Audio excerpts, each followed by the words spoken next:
Limit TV, Limitless, redefining football.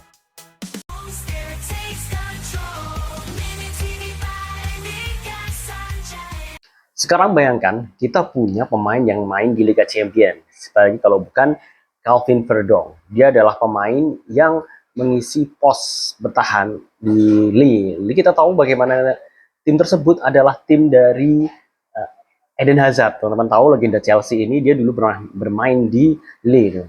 Nah, ada kemungkinan di musim mendatang dia akan menjadi punggawa inti bagi tim tersebut. Nah, tapi permasalahannya apakah dia akan menjadi pemain inti atau mungkin pemain cadangan?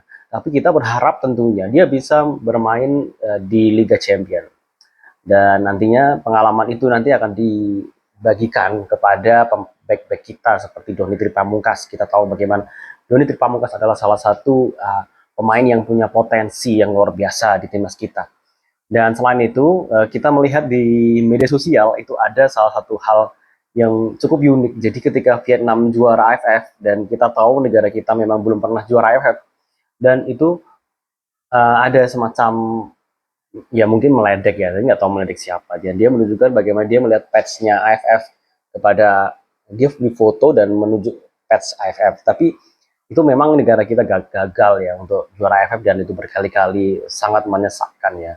Tapi kalau kita lihat bagaimana pemain kita sudah ada bermain di Liga Champions dan menunjukkan patch-nya sebagai pemain yang bermain di laga tertinggi dunia, ini saya tetap apresiasi itu. Pastinya suatu saat kita juga akan bisa memenangi AFF walaupun agak sulit, karena apa? AFF otomatis itu adalah turnamen yang tidak resmi dari FIFA. Jadi mungkin sulit untuk mendapatkan pemain-pemain yang Calvin Verdong pun mungkin sulit untuk bergabung, dan bahkan Dustin Hafner pun kesulitan ya.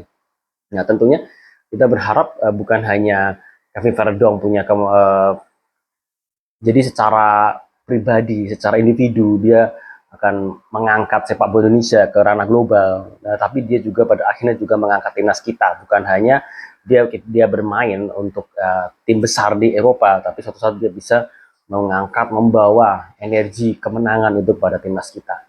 Nah, itu saja sih. Nanti kita akan lanjut pada review-review mendatang. Oke, jangan lupa kalian subscribe, dan kita nanti akan komentar tentang timnas dan pemain-pemainnya. Oke.